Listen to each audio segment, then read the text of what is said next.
When I filmed my tiny workshop tour a few months ago, I thought that this space was pretty much finished. Turns out, I was completely wrong. Since then, I have added pro level dust collection, got some bigger and better tools, built more storage, and even redone the floor. So I guess I better show you what I've been up to. I'll start with dust extraction. I still use my old shop vac as a general cleanup vac around the workshop. But for the bigger tools, especially the planer thicknesser, I needed something a bit more serious. This is the Lumberjack Pro Series 1500 watt dust collector. It's a proper dust extractor rather than just a vac. Much more powerful, and it shifts a far greater volume of air, making it perfect for planer chips.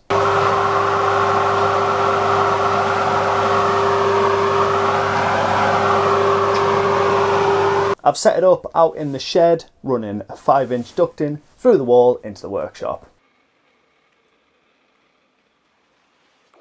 From there it steps down to 4-inch for the tools, with smaller adapters if needed.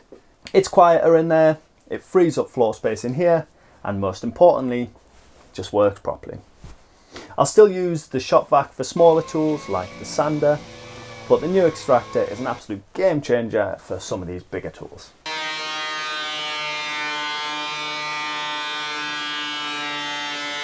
This wasn't necessarily an upgrade I had in mind just for this workshop, but I wanted to future-proof for when we move in a couple of years, and I'll hopefully have a bigger space.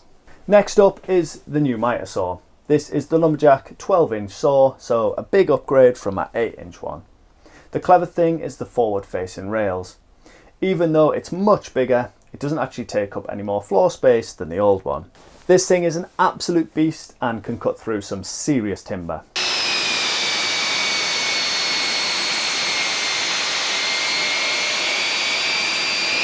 I'll be making a zero clearance insert for this soon because the zero clearance fence from the old saw doesn't fit this new one.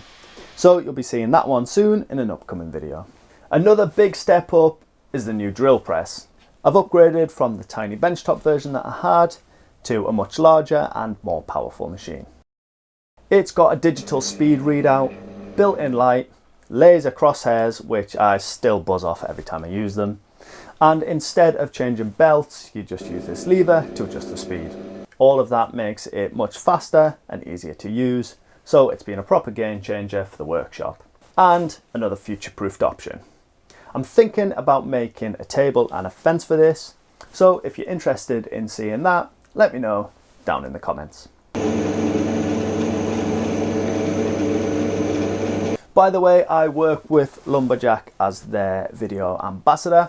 So if you're looking at any of their tools, you can use my discount code RENODAN for 5% off on their site.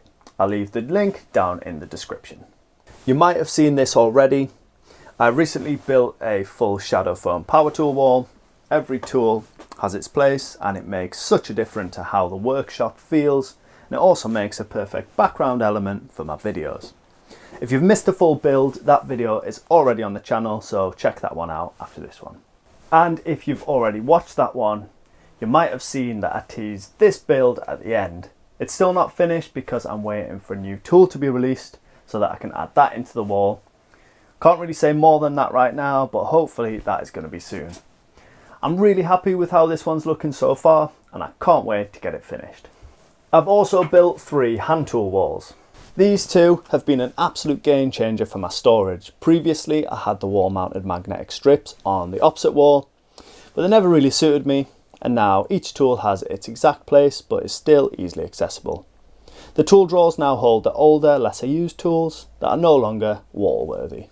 Next week I'm actually showing you how I made these two, and it's remarkably simple, so make sure you check that one out next Thursday. Another little upgrade is the charging station.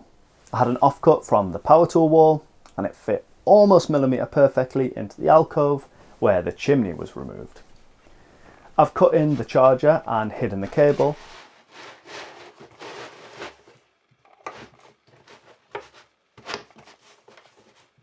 And then cut out space for all of my cordless tool batteries. Dead simple, but it keeps the batteries all quickly accessible and nice and easy to charge.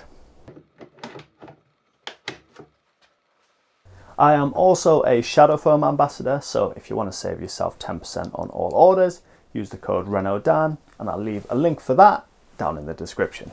And finally, the flooring. The old kitchen tiles in here were fine as a free Facebook Marketplace pickup, but they weren't exactly suited for a workshop. They were starting to crack in places and weren't great if stuff got dropped on them. So I swapped them out for these rubber interlocking floor tiles.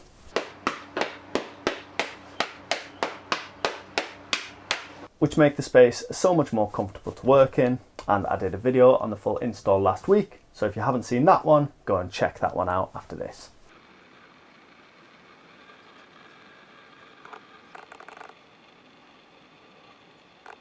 There we go, those are the latest upgrades to my tiny workshop.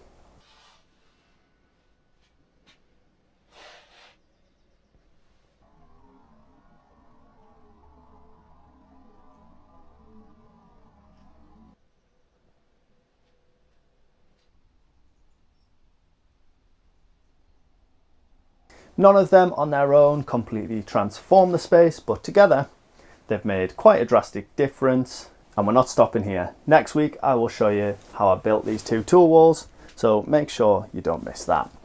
If you want to check out more of my workshop upgrade videos, check them out here. As always, thank you very much for watching. I'll see you in the next one.